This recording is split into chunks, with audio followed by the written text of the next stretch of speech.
ہماری ویڈیوز دیکھنے کے لیے ہمارے چینل صراط جنت کو سبسکرائب کریں۔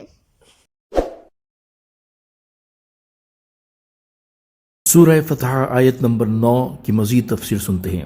لِتُؤْمِنُوا بِاللَّهِ وَرَسُولِهِ وَتُعَزِّرُوهُ سے معلوم ہونے والے مسائل۔ اس آیت سے 4 مسئلے معلوم ہوئے۔ نمبر 1، تمام مخلوق پر حضور اکرم صلی اللہ تعالی علیہ وآلہ وسلم کی اطاعت واجب ہے۔ نمبر 2، ہمارا ایمان حضور پر نور صلی اللہ علیہ وآلہ وسلم کی بشارت و شہادت پر موقوف ہے، نہ کہ حضور اقدس صلی اللہ علیہ وسلم کا ایمان۔ نمبر 3، اعلیٰ حضرت امام احمد رضا خان رحمۃ اللہ تعالی علیہ فرماتے ہیں، معلوم ہوا کہ دین و ایمان محمد رسول اللہ صلی اللہ تعالی علیہ وسلم کی تعظیم کا نام ہے۔ جو ان کی تعظیم میں کلام کرے اصل رسالت کو باطل و بیکار کیا چاہتا ہے۔ نمبر 4، سرکار دو عالم صلی اللہ تعالی علیہ وآلہ وسلم کی ہر وہ تعظیم جو خلاف شرع نہ ہو کی جائے گی، کیونکہ یہاں تعظیم و توقیر کے لیے کسی قسم کی کوئی قید بیان نہیں کی گئی، اب وہ چاہے کھڑے ہو کر صلاۃ و سلام پڑھنا ہو یا کوئی دوسرا طریقہ۔ اعلیٰ حضرت امام احمد رضا خان رحمۃ اللہ تعالی نے اپنی ایک مشہور و معروف کتاب تمہید ایمان میں سورہ فتح کی مذکورہ بالا 2 آیات کی تفصیل بیان کرتے ہوئے مسلمانوں سے ایک درخواست کی ہے۔ اس کی اہمیت کے پیش نظر یہاں اس کا کچھ حصہ ملاحظہ ہو۔ چنانچہ آپ رحمۃ اللہ تعالی علیہ فرماتے ہیں، پیارے بھائیوں، السلام علیکم ورحمۃ اللہ وبرکاتہ۔ اللہ تعالیٰ آپ سب حضرات کو اور آپ کے صدقے میں اس ناچیز کثیر السیئات کو دین حق پر قائم رکھے، اور اپنے حبیب محمد رسول اللہ صلی اللہ علیہ وآلہ وسلم کی سچی محبت دل میں سچی عظمت دے، اور اسی پر ہم سب کا خاتمہ کرے، آمین یا ارحم الراحمین۔ تمہارا رب عز و جل فرماتا ہے، اِنَّا أَرْسَلْنَاكَ شَاهِدًا وَمُبَشِّرًا وَنَذِيرًا لِتُؤْمِنُوا بِاللَّهِ وَرَسُولِهِ وَتُعَزِّرُوهُ وَتُوَقِّرُوهُ وَتُسَبِّحُوهُ بُكْرَةً وَأَصِيلًا۔ اے نبی، بے شک ہم نے تمہیں بھیجا گواہ اور خوشخبری دیتا اور ڈر سناتا، تاکہ اے لوگوں تم اللہ اور اس کے رسول پر ایمان لاؤ اور رسول کی تعظیم و توقیر کرو، اور صبح و شام اللہ کی پاکی بولو۔ مسلمانوں، دیکھو، دین اسلام بھیجنے، قرآن مجید اتارنے کا مقصود ہی تمہارے مولا تبارک و تعالیٰ کا 3 باتیں بتانا ہے۔ اول یہ کہ لوگ اللہ و رسول پر ایمان لائیں، دوم یہ کہ رسول اللہ صلی اللہ تعالیٰ علیہ وسلم کی تعظیم کریں، سوم یہ کہ اللہ تعالیٰ کی عبادت میں رہیں۔ مسلمانوں، ان تینوں جلیل باتوں کی جمیل ترتیب تو دیکھو، سب میں پہلے ایمان کو فرمایا، اور سب میں پیچھے اپنی عبادت کو، اور بیچ میں اپنے پیارے حبیب صلی اللہ علیہ وسلم کی تعظیم کو۔ مسلمانوں، کہو، محمد رسول اللہ صلی اللہ تعالی علیہ وآلہ وسلم کی تعظیم مدار ایمان، مدار نجات، مدار قبول اعمال ہوئی یا نہیں؟ کہو، ہوئے اور ضرور ہوئے۔ تمہارا رب عز و جل ارشاد فرماتا ہے، ترجمہ، اے نبی تم فرما دو کہ اے لوگوں، اگر تمہارے باپ، تمہارے بیٹے، تمہارے بھائی، تمہاری بیویاں، تمہارا کنبہ، تمہاری کمائی کے مال، اور وہ سوداگری جس کے نقصان کا تمہیں اندیشہ ہے، اور تمہاری پسند کے مکان، ان میں کوئی چیز بھی اگر تم کو اللہ اور اس کے رسول اور اس کی راہ میں کوشش کرنے سے زیادہ محبوب ہے، تو انتظار رکھو یہاں تک کہ اللہ اپنا عذاب اتارے، اور اللہ تعالیٰ بے حکموں کو راہ نہیں دیتا۔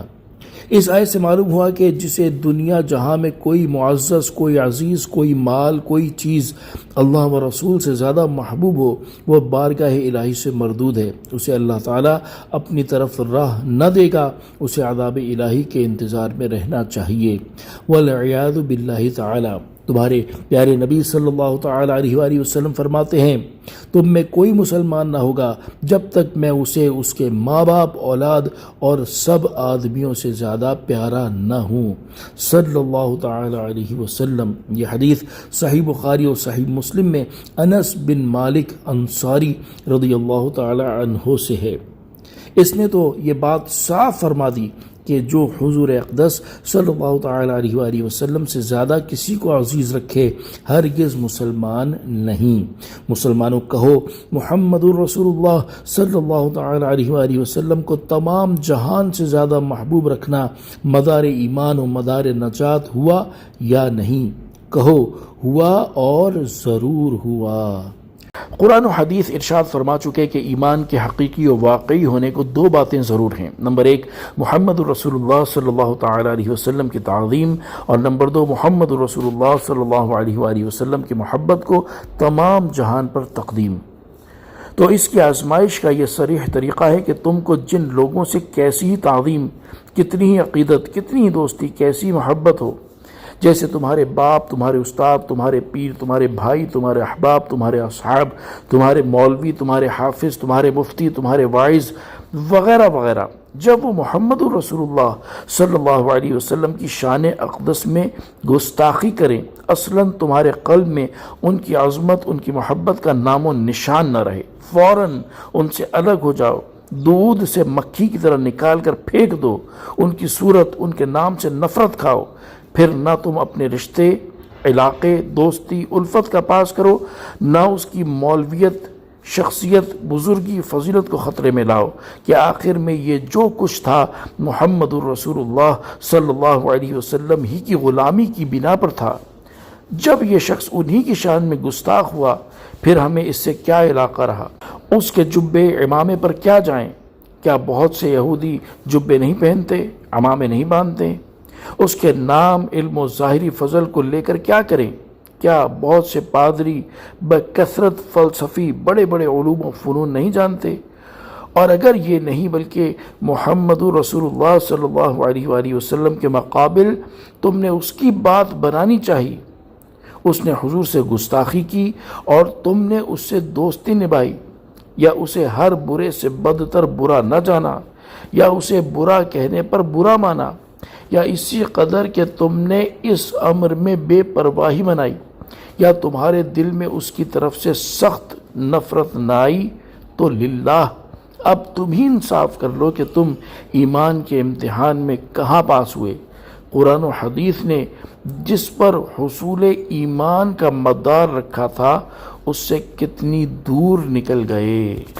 مسلمانوں، کیا جس کے دل میں محمد رسول اللہ صلی اللہ تعالی علیہ وآلہ وسلم کی تعظیم ہوگی وہ ان کے بدگو کی وقاعت کر سکے گا، اگرچہ اس کا پیر یا استاد یا پدر ہی کیوں نہ ہو؟ کیا جسے محمد رسول اللہ صلی اللہ علیہ وآلہ وسلم تمام جہان سے زیادہ پیارے ہوں وہ ان کے گستاخ سے فوراً شدید نفرت نہ کرے گا، اگرچہ اس کا دوست یا برادر یا پسر ہی کیوں نہ ہو؟ للہ اپنے حال پر رحم کرو، اپنے رب کی بات سنو، دیکھو وہ کیوں کر تمہیں اپنی رحمت کی طرف بلاتا ہے. دیکھو رب عز و جل فرماتا ہے، ترجمہ: تو نہ پائے گا انہیں جو ایمان لاتے ہیں اللہ اور قیامت پر کہ ان کے دل میں ایسوں کی محبت آنے پائے جنہوں نے خدا و رسول سے مخالفت کی، چاہے وہ ان کے باپ یا بیٹے یا بھائی یا عزیز ہی کیوں نہ ہوں.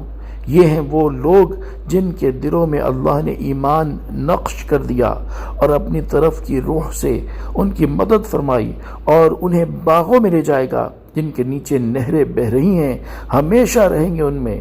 اللہ ان سے راضی اور وہ اللہ سے راضی. یہی لوگ اللہ والے ہیں.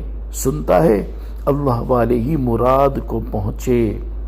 اس آیت کریمہ میں صاف فرما دیا کہ جو اللہ یا رسول کی جناب میں گستاخی کرے مسلمان اس سے دوستی نہ کرے گا.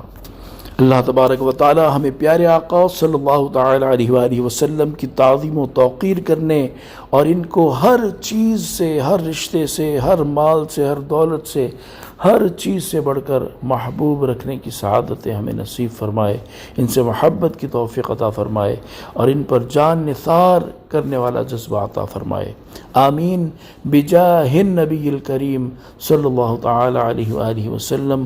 صلو علی الحبیب صلی اللہ تعالی علی محمد صلی اللہ تعالی علیہ وآلہ وسلم.